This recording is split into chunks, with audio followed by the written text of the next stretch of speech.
It's time for Wise Money with Korhorn Financial Group with certified financial planners Kevin Korhorn, Mike Bernard, and Josh Gregory.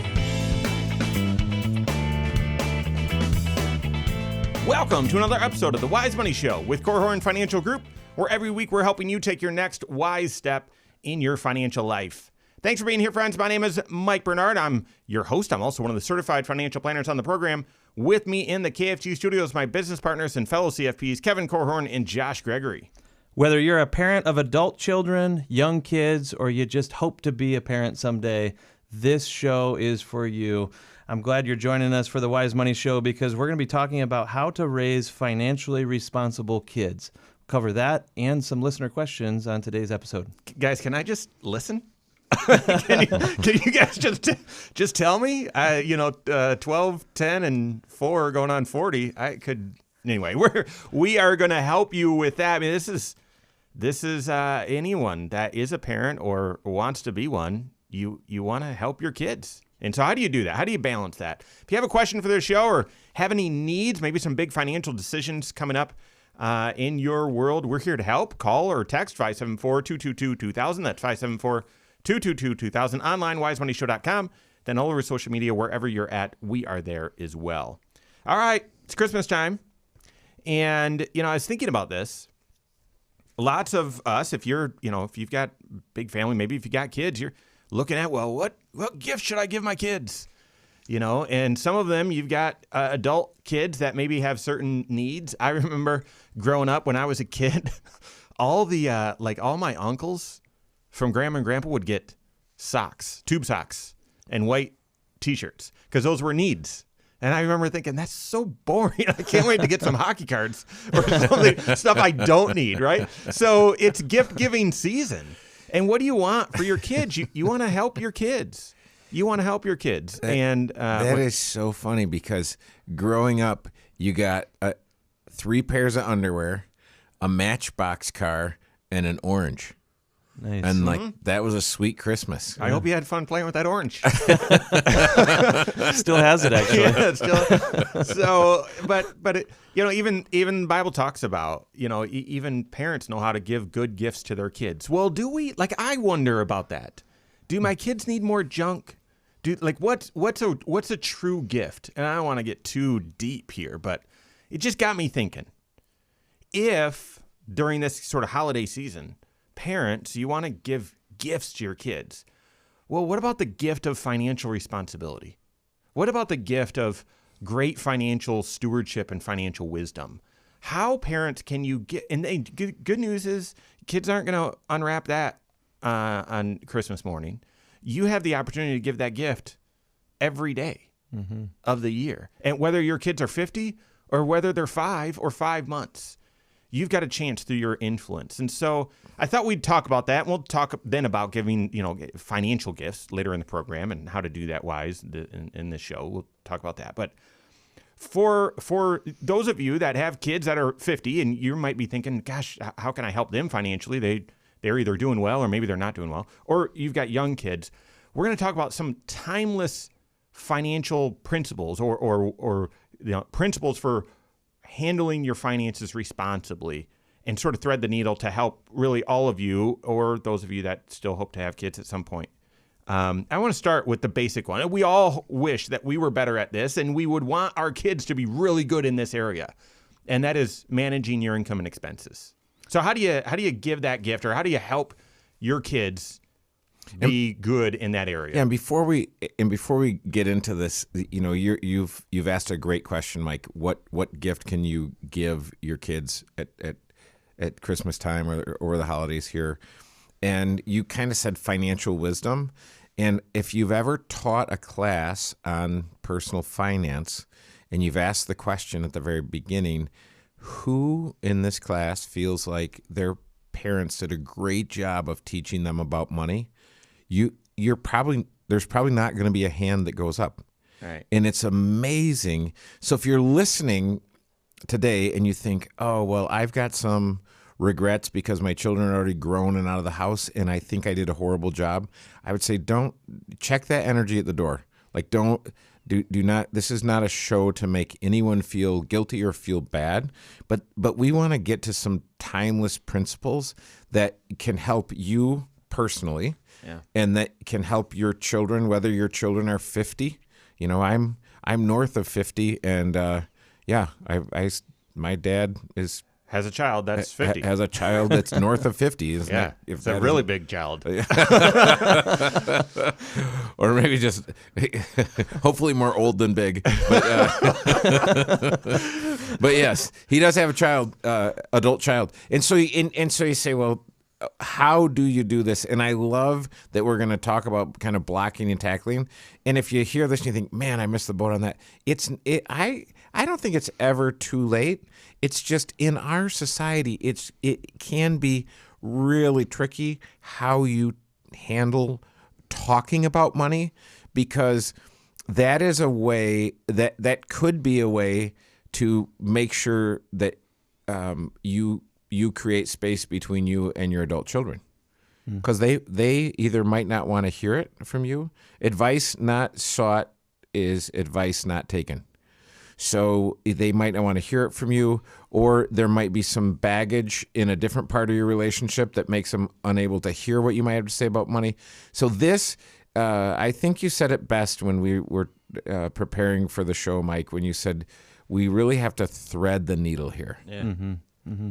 Well, especially because even if you have the heart to talk to your kids about finances, whatever their age is, it doesn't mean that it's ever been modeled for you, right? You might not know how to bring up these subjects or what is the best approach. And, I feel very fortunate because as a financial planner, we get to be invited in, ushered into many people's lives. We get to see what they have done really well financially, what their approach has that they've taken, how it's worked out well. And then inevitably there's some folks who express, oh, I wish I could go back and do this part over. Mm-hmm. And all of those are opportunities for us to learn. And so today, I guess I would also just share the caveat that none of us claim to be experts on how to talk to your kids about finances, but we have sat with many experts, our clients, who have lived further than we have. And there's some great observations that hopefully we can pass along to you. But I'm glad that we're starting with this first one, how to manage your income and your expense. And you talk about a foundational skill that if you can help your kids get it right early on, it will be one that they use for the rest of their life. It will help them for the rest of their life. And as you, the parent, it will help you too then. That's right. That's the important thing here. No, I love this subject of how we spend money or how we direct the flow of dollars that come into our hands, because it really is an expression of what we value. And kids, especially, while they're still in your house and as they're going into early adulthood, they're trying to work out their own value system. Mm-hmm. What do I want more? What do I prioritize in my financial life? What am I going to direct money to first? And, maybe have the leftovers go in a different direction. All of that, those are individual decisions that it's part of growing up. Right? And you can try to instill your values into your kids, and hopefully they will receive that. But ultimately, they have to become their own values, right? Like they have to adopt it themselves and decide how they're going to choose. And how they manage income and expenses is one of the places where that is like tangibly on display in their life. I would have them start practicing.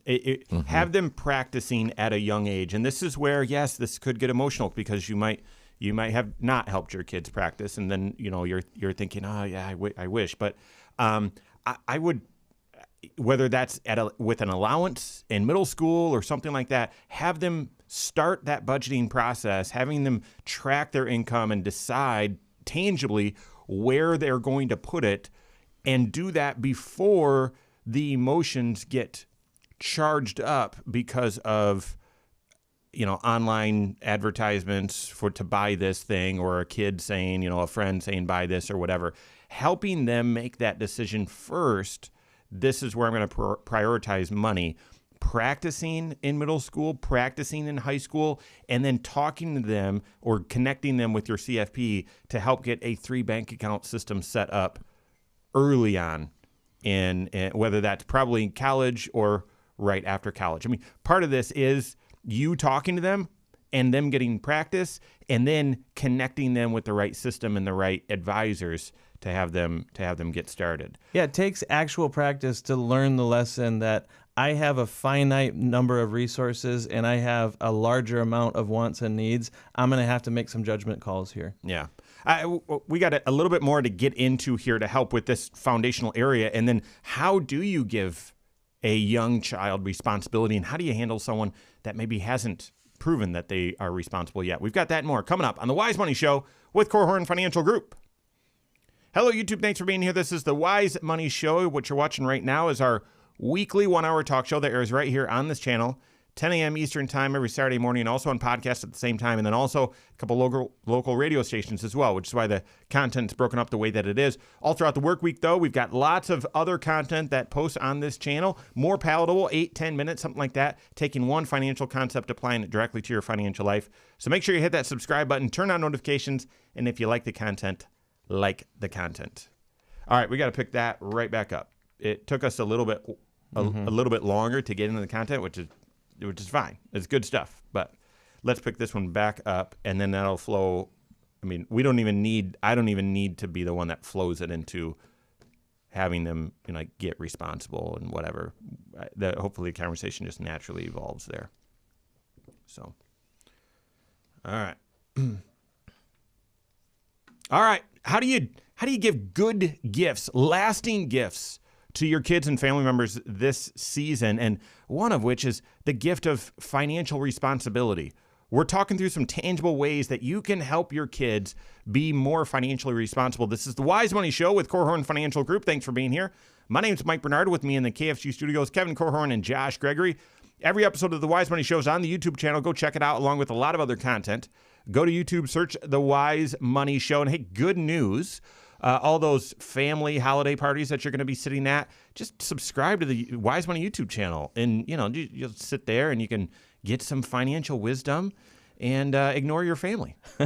That's a good idea. That is great. Actually, that's terrible. That's terrible great advice. Relationship advice, Mike. I need to come to you more often for these nuggets. All right. So what about some good advice? What about some good gifts to give to your kids? I'm going to tell you right now, guys, you might know this. I'm a crier.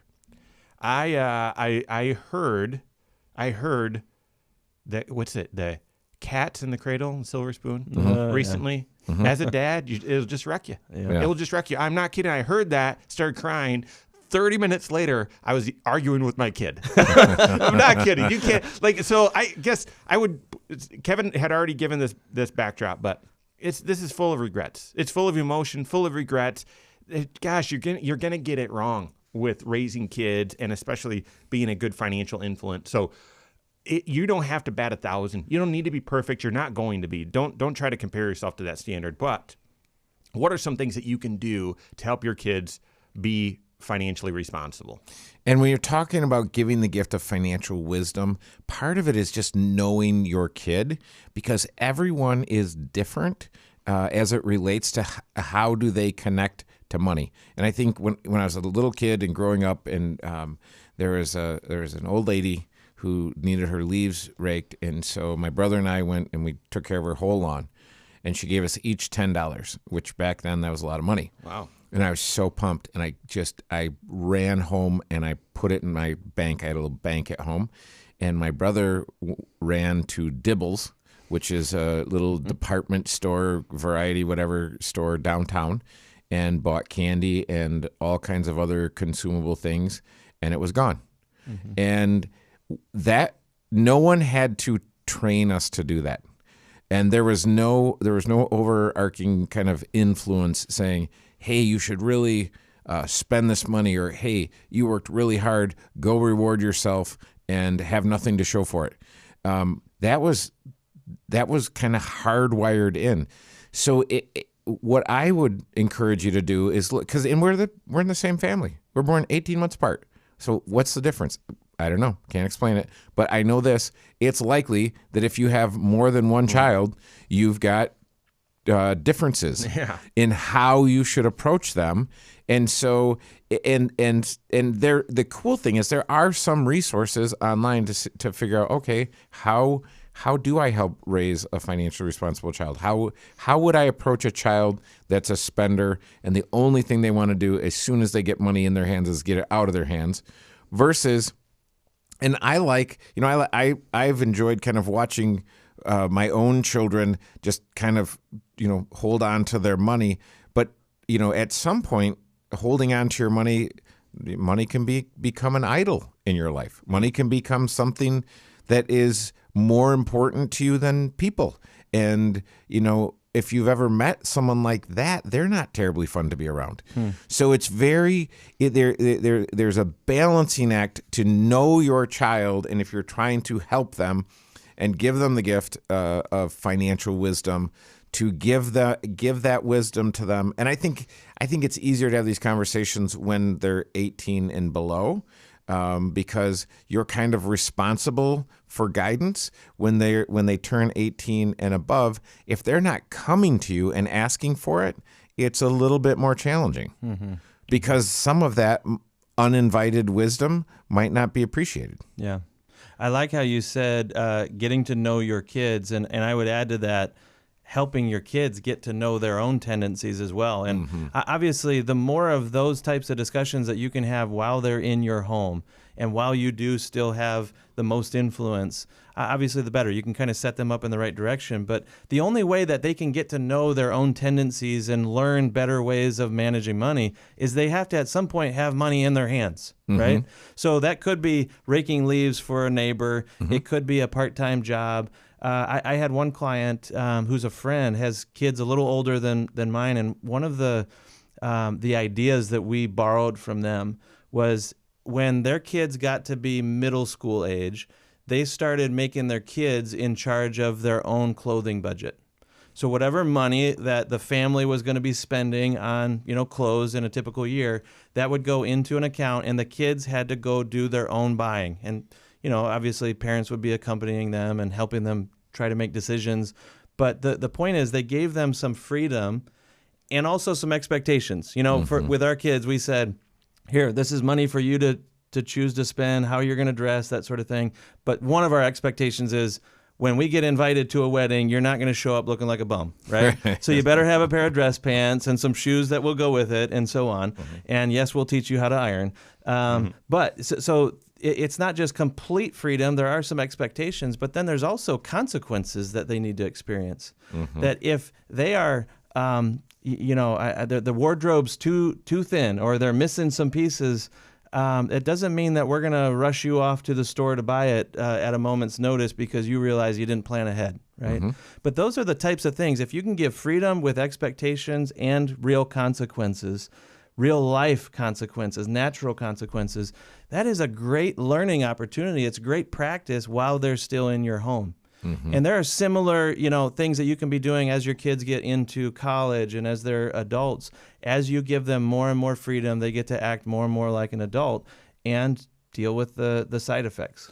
What do you think is maybe one of the first expenses that you would give a young young adult to have them start feeling that responsibility? Is it car insurance? Is it cell phone bill? I love the idea of the clothing budget, but what are some of the early ones that you could give? So I like the idea of the clothing one.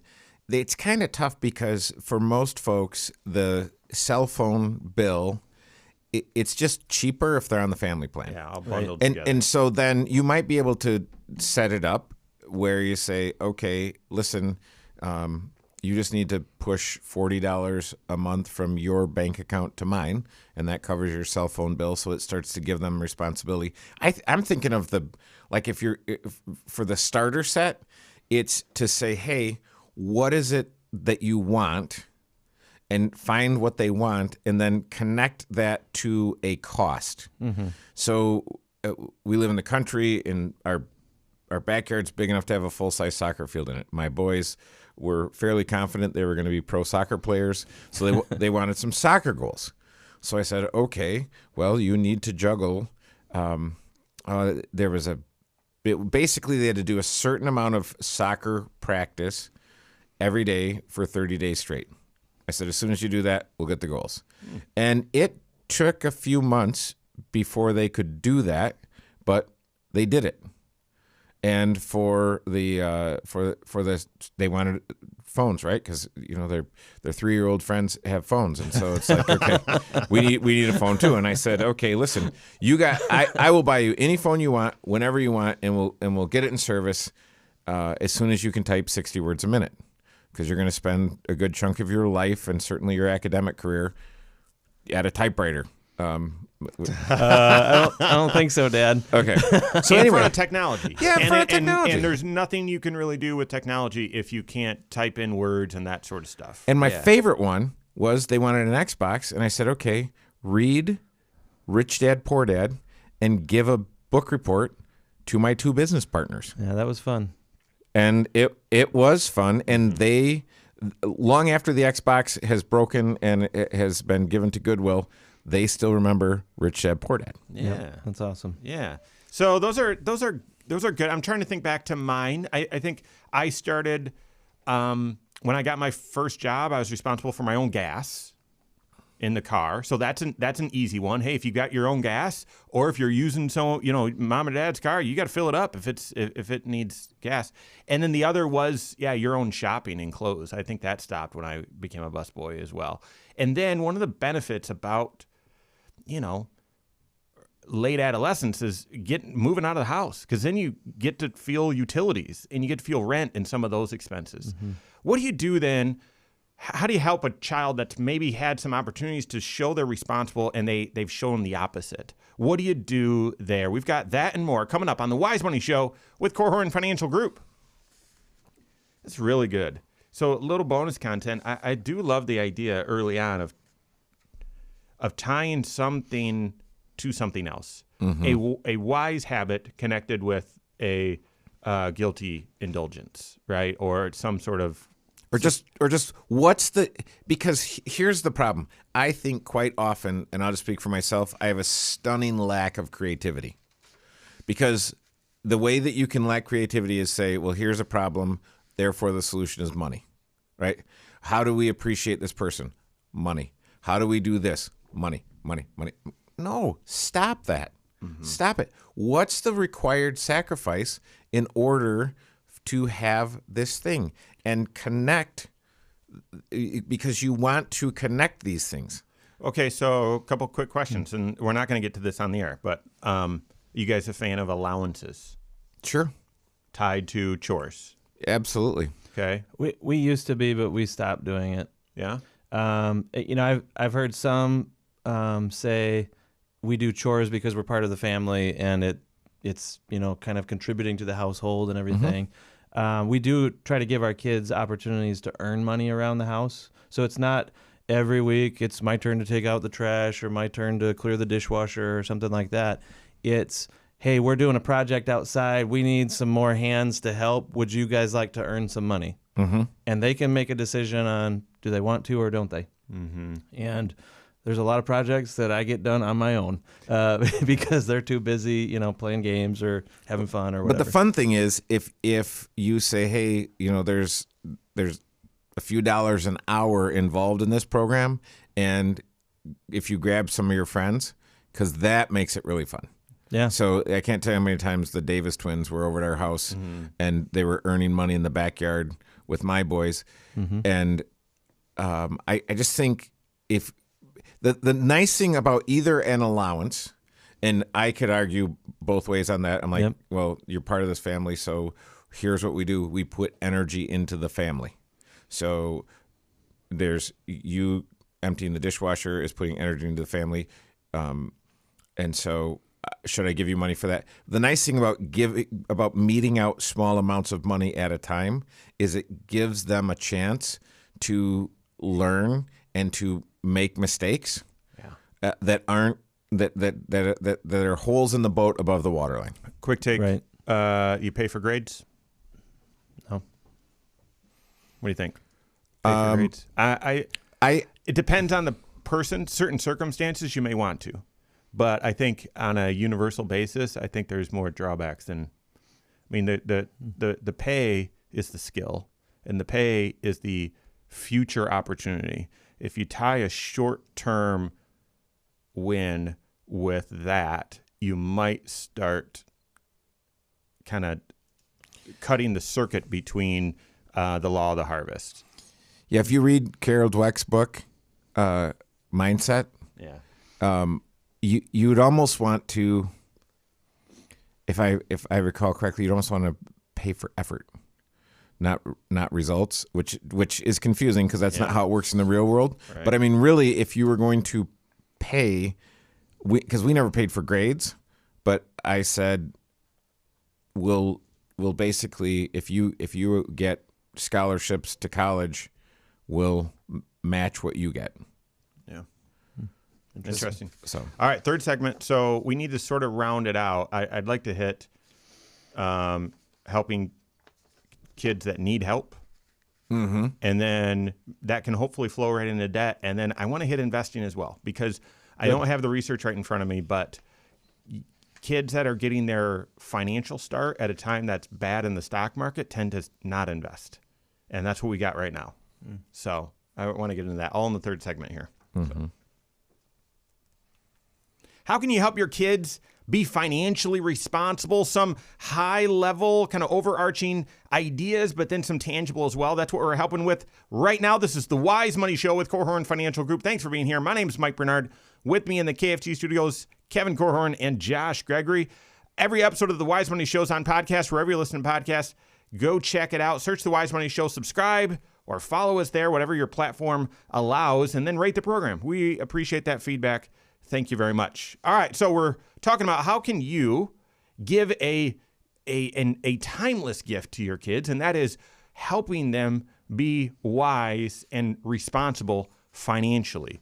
Hit the really important one of managing income and expenses, and got really high level there. Let's get a little bit more detailed. What if, as a child has had some opportunities to be responsible with money, they haven't been responsible? Do you bail them out? How do you help a child in that situation? Yeah, I'm a big proponent of that's kind of a game time decision. But if you said, what would I lean toward? I would lean toward not bailing them out. And that can sound kind of callous or uncaring or, well, you don't know my situation. So I'm certainly not judging anyone who's bailed someone out. I personally have benefited from, at times when I had nothing and someone took care of me. Yeah. So I wouldn't encourage you to not be caring and mindful of what people are going through. The question is, am I going through a difficult financial time due to decisions that I've made? And if I am, and you step in and fix it for me, my ability to fully feel the weight of my decisions, it gets thwarted. And there's something that, in my experience, that's just not healthy about that. Yeah, there's growth on the other side of pain. Right. There's growth on the other side of that soreness and that challenge. And so you gotta that's just how life works. Mm-hmm. And so you don't want to shortcut that natural process. And the other is, and this one's challenging, but my wife works in the dental field, and the analogy, and you guys have heard me say this before, is if one of your kids is in crisis with their teeth, you can go to my wife's office and they can help extract or fill a filling or whatever. But that might provide some temporary relief, but that might not fix the problem.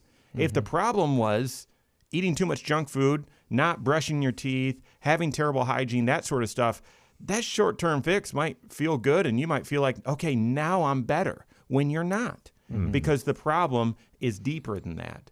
And so you just do need to be careful. My goodness, I'm the benefactor of so much generosity and support and help from my parents along the way. And yet at the same time, you've got to balance that with letting the person be responsible and feel consequences when things don't work out. I know it does feel like a balancing act because I think of family as a safety net in life, right? Sure. It's an opportunity for you to grow up, to mature, to become an adult, maybe even a parent yourself, and know that you've got people around you to support you. But the point, though, is the goal for you to become self-sufficient and for you to become an adult that can kind of stand on their own feet. And if the safety net prevents you from learning the lessons or gaining the skills or, developing the right habits, that kind of thing, then the safety net could become almost a hindrance to you becoming where you need to go. And how do you know where it's too much help and not enough help? When right? your child is using the safety net as a trampoline. There you go. Yeah, that's right. That is, I mean, I just had a picture of that. Yeah. So. All right. What about, so if you're thinking of timeless financial principles that you would hope that your kids would adopt, you want them to be great at managing their income and expenses and managing debt and being responsible with debt. That's everything we've been talking about. What about the other thing? The most common phrase new clients say when they come in to meet with us at KFG is, oh, I wish I would have started sooner. Mm-hmm. So what about that habit? How can you instill in your kids the habit of investing and saving? How can you do that? Well, I think one of the ways you can do it is lead by example. So make sure you're doing that, and because you're typically that, and that can even be the opposite. Hey, so and so, I want to tell you, I'm not going to share all of our financial wins and losses. But I wish, one of the things that I wish is that I would have started saving for my future right away from my first paycheck. Right? I wish, and now we didn't, and we're having to catch up later, and I just tell you, it doesn't feel that great. So I would hope that something like that. Yeah, so, sure. So you don't have to have done it perfect to say, well, this is how you should do it the way I did. Mm-hmm. Sometimes it's, do it a little bit differently than me because I learned some lessons. Mm-hmm. Yeah, certainly if you start at 18 or at 22, you've got a 45-plus year mortgage that you can pay on. If you start paying on that mortgage at age 50, you've got 15 years to pay on it.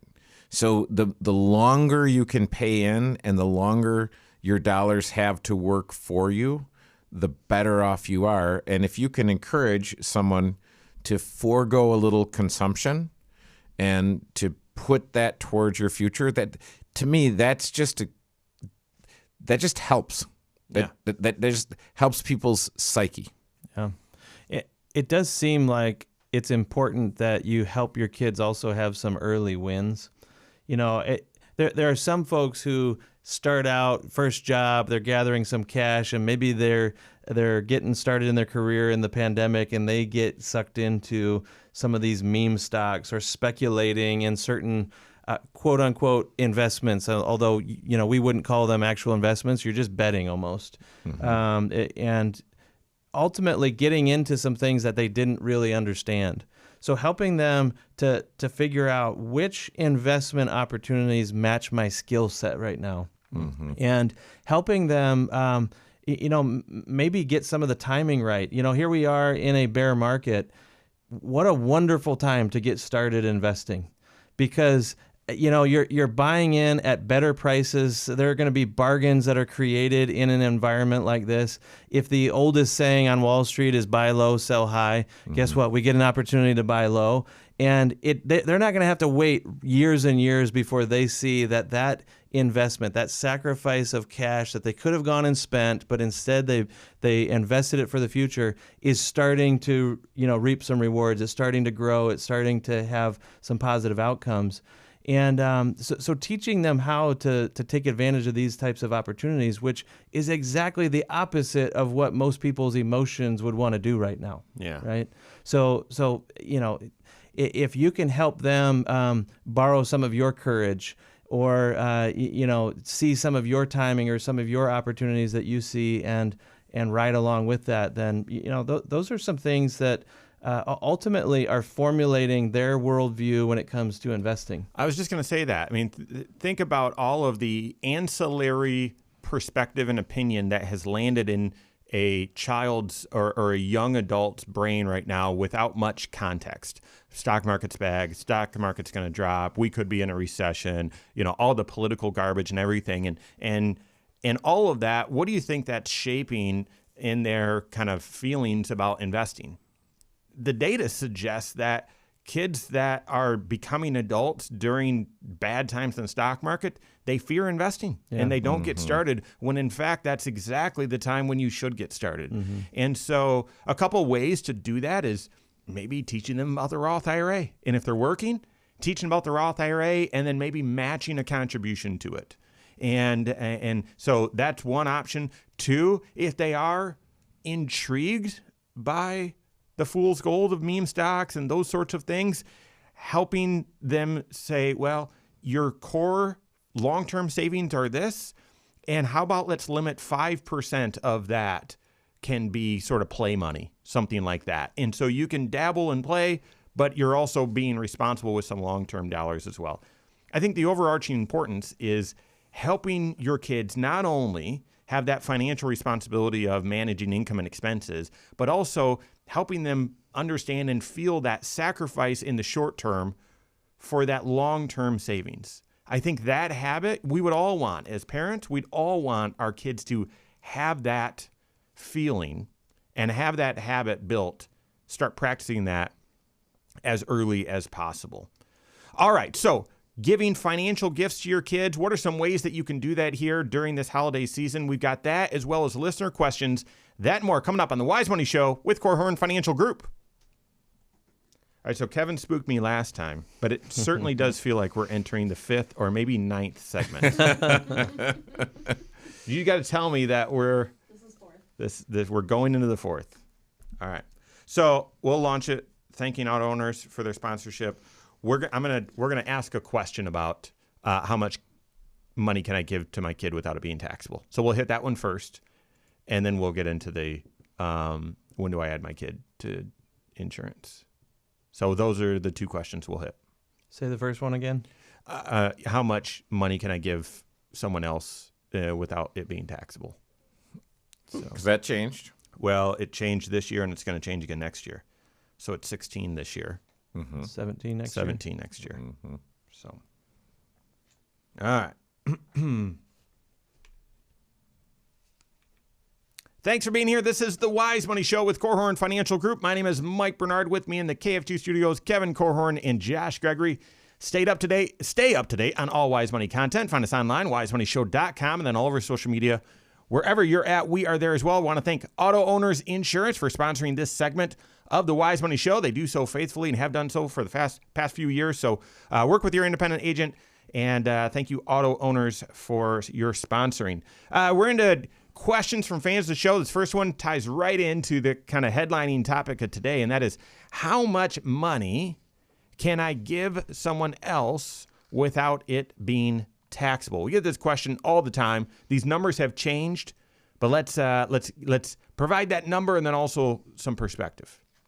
Well, first of all, I think it's important to also help people sort out in their minds that receiving a gift from a family member, the gift itself does not automatically trigger some sort of income tax to you. It's not like a paycheck or selling an investment for a profit or something like that. The gift that you receive is not itself income. Now, there could be some income attached to it once you receive, like if someone gave you a stock that has really run up in value, when you sell that gifted stock, there may be a profit that you would have to pay tax on. But receiving the stock in and of itself is not taxable. So we're not talking about income tax. What we are talking about is gift tax. And every single year, you are allowed to give a certain dollar amount to other people, and it doesn't have to be registered as a gift, or it doesn't have to chip away at their gift tax allowance throughout their lifetime. Yeah. And so that dollar amount that we often look at here in 2022, it's been $16,000 per person. They don't have to report on that or anything like that. $16,000, you and your spouse could each give $16,000 to the same individual. You could each give $16,000 to multiple people. And that dollar amount is actually going up to $17,000 next year as well. So it's keeping up with inflation. The government keeps on making it easier and easier to pass dollars without having these kind of estate planning issues associated with them. Yeah, so it's confusing because we're talking in the same sentences about capital gains taxes or income taxes or gift taxes. And you have three very different types of taxes. So you just want to understand. If you don't understand it, that's not a problem. You just want to understand how it works. But if you're a couple and you have a child who's married with one baby, so you have your grandchild, so your child, your in-law, and your grandbaby. That's three. So I can give 16 to all three, and my wife can give 16 to all three. Mm-hmm. Yep. And I know we're not supposed to do math on the radio, but that's 32, 32, 32. So that's $96,000 that I can gift, and I don't have to file a gift tax return for that. Yeah, there's no reporting on that. Right. Now, oftentimes, so Josh, I think you hit that well, because this can be quite confusing. Where do you get that money from? Now, because this can also conjure up some taxes. And then all of a sudden you say, wait, I thought you told me that giving that money wasn't taxable. I know, but you took that money out of your IRA, or you sold some Apple stock or a mutual fund or something like that. And so how you came, the gift itself, as long as you're under that, what they call annual gift tax exclusion, you don't even need to report it. If you're above that, then look at that gift splitting that Kevin mentioned, and that usually rules most people out. If you're giving well above that, then you'll need to file a gift tax return. But it eats into this lifetime allowance that Josh mentioned, which, most people other than the Steinbrenners probably won't hit. But you at least need to register that gift and show that you made this gift. But this kind of ancillary issue, or the tag-along tax issue, is, well, where'd you get the money from in the first place before, in order to make that gift? And if you withdrew money from your IRA, well, then that's going to be reported on your tax return. Mm-hmm. You can't withdraw $16,000 from your IRA and give that to your kids and say, well, I was told this isn't taxable. Right? Because drawing money, anytime you take money out of your IRA, it's got to land on your tax return. Yeah, I was just meeting with some folks, and they had a financial event. And so they would have what most people would consider a windfall. And so they said, well, we want to give to some certain family members. And they said, well, is it deductible? They're a charity? Yeah, you get that too. This is all confusing. Well, I know. Well, and you want the answer to be yes. Like, I want to tell them yes. It's just the answer is no, unfortunately.